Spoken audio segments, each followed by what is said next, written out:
नमस्कार दोस्तों, कलयुग के चमत्कार संतों की वाणी में आप सबका स्वागत है। दोस्तों, अभी तक हमने श्रीमद् भागवत महापुराण प्रथम स्कंद अध्याय 10 तक सुना है। आज हम इसके 11वें अध्याय की वर्णन करेंगे, जिसमें द्वारका में श्री कृष्ण भगवान जी का पहुंचने पर राजोचित स्वागत होता है। सूत जी कहते हैं, श्री कृष्ण ने अपने समृद्ध अनर्थ देश में पहुंचकर वहां के लोगों की विरह वेदना बहुत कुछ शांत करते हुए अपना श्रेष्ठ 5 जन्य नामक शंख बजाया। भगवान के होठ की लाली से लाल हुआ ये श्वेत वर्ण का शंख बजते समय उनके कर कमलों में ऐसा शोभायमान हुआ जैसे लाल रंग के कमलों पर बैठकर कोई राजहंस उच्च स्वर से मधुर गान कर रहा हो। भगवान के शंख की वह ध्वनि संसार के भय को भयभीत करने वाली है। उसे सुनकर सारी प्रजा अपने स्वामी श्री कृष्ण के दर्शन की लालसा से नगर के बाहर निकल आई।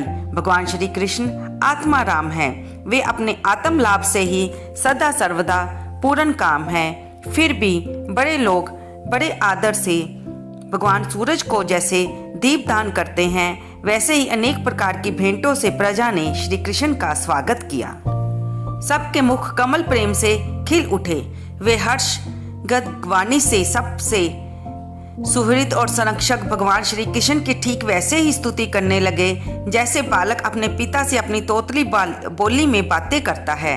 स्वामीन, हम आपके चरणों में उन चरण कमलों को सदा सर्वदा प्रणाम करते हैं जो इस संसार में परम कल्याण चाहने वालों के लिए सर्वोत्तम आश्रय है, जिनकी शरण ले लेने पर परम समर्थ काल भी एक बाल तक बांका नहीं कर सकता।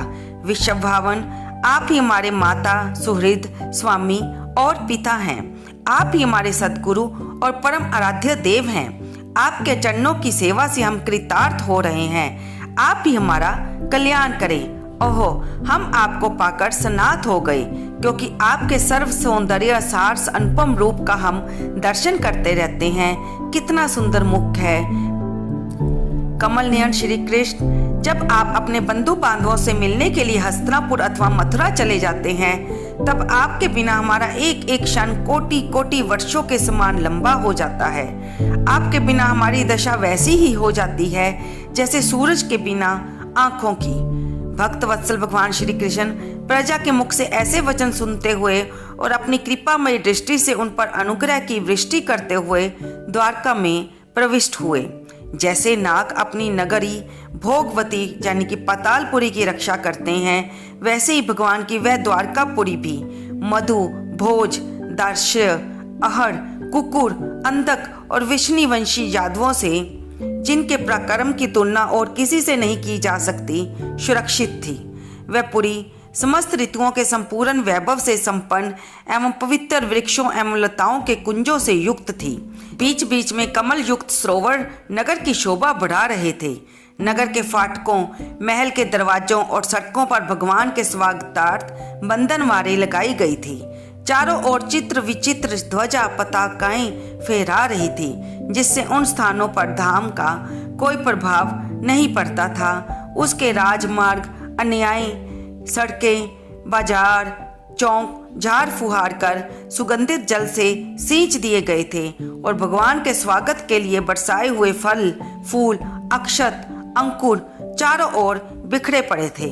घरों के प्रत्येक द्वार पर दही, अक्षत, फल, ईख, जल से भरे हुए कलश, उपहार की वस्तुएं और धूप दीप आदि सजा दिए गए थे।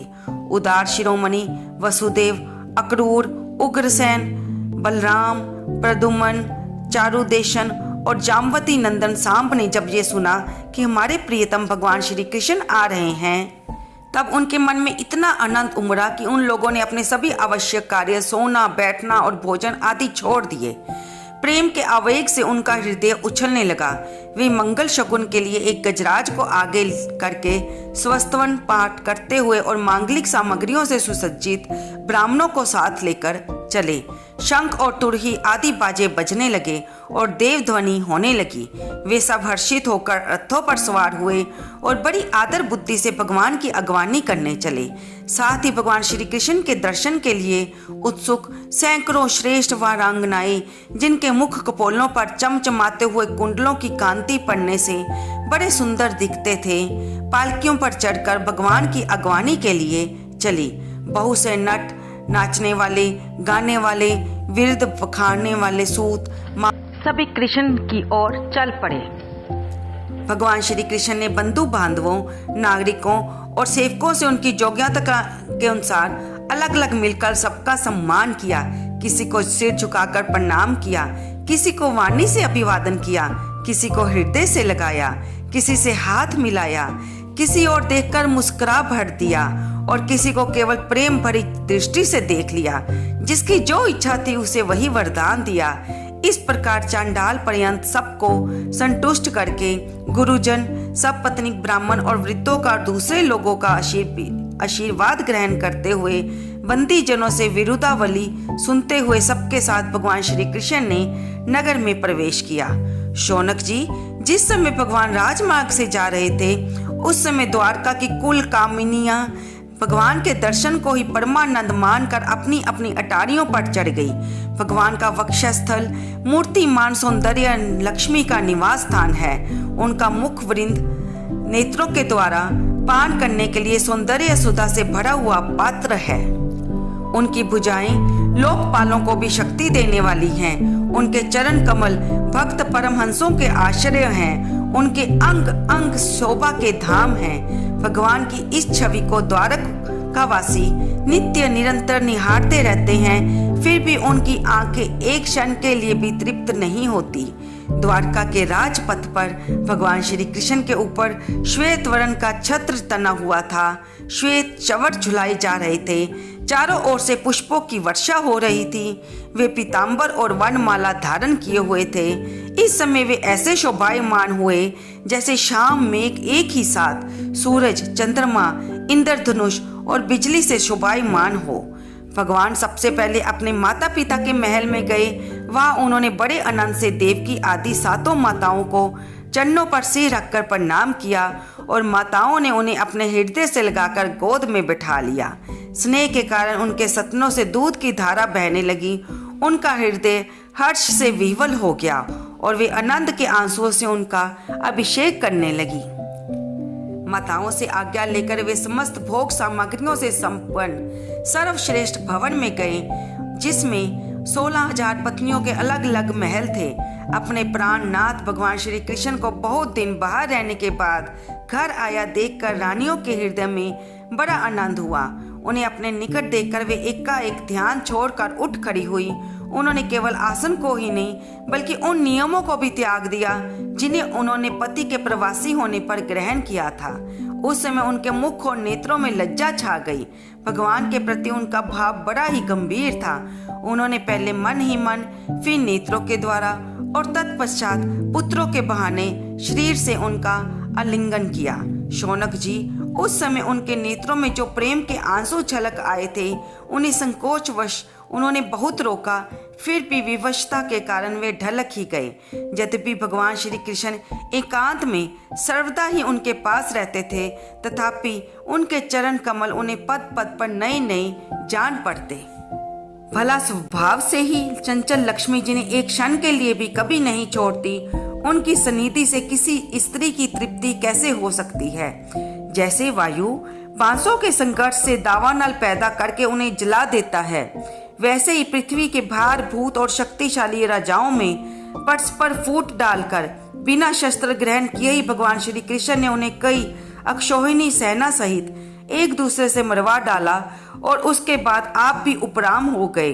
साक्षात परमेश्वर ही अपनी लीला से इस मनुष्य लोक में अवतीर्ण हुए थे और सहस्रों रमणीय रत्नों में रहकर उन्हें साधारण मनुष्य की तरह क्रीड़ा की, जिनकी निर्मल और मधुर हंसी उनके हृदय के उन्मुक्त भावों को सूचित करने वाली थी, जिनकी लजीली चितवन की चोट से बेसुध होकर विश्व विजयी कामदेव ने भी अपने धनुष का परित्याग कर दिया था। वे कामनीय अपने काम विलासों से जिनके मन में तनिक भी शोभ नहीं पैदा कर सकी, उन असंग भगवान श्री कृष्ण को संसार के लोग अपने ही समान कर्म करते देखकर आसक्त मनुष्य समझते हैं। ये उनकी मूर्खता है। यही तो भगवान की भगवत्ता है कि वे प्रकृति में स्थित होकर भी उसके गुणों से कभी लिप्त नहीं होते। जैसे भगवान की शरणागत बुद्धि अपने में ही रहने वाले प्राकृतिक गुणों से लिप्त नहीं होती, वे मोर स्त्रियां भी श्री कृष्ण को अपना एकांत सेवी स्त्री परायण भक्त ही समझ बैठी थी, क्योंकि वे अपने स्वामी के ऐश्वर्य को नहीं जानती थी। ठीक वैसे ही जैसे अहंकार की वृत्तियां ईश्वर को अपने धर्म से युक्त मानती हैं। तो दोस्तों, यहाँ पर हमारा प्रथम स्कंद का 11वां अध्याय समाप्त होता है। कल की वीडियो में हम 12वें अध्याय की चर्चा सुनेंगे। जैसा कि श्रीमद् भागवत महापुराण में इन बातों की चर्चा की गई है, वैसे ही अक्षरराश हम आपके सामने ला रहे हैं और खुद भी पढ़ते हुए इसे सुन रहे हैं और आपको भी सुनाने की चेष्टा कर रहे हैं। हमारी ये छोटी सी चेष्टा आपके इस वीडियो को लाइक करने से, शेयर करने से और इसमें कमेंट करने से आगे और भक्तों को भी सुनने को मिलेगी और इसका पुण्य का फल आपको भी मिलेगा।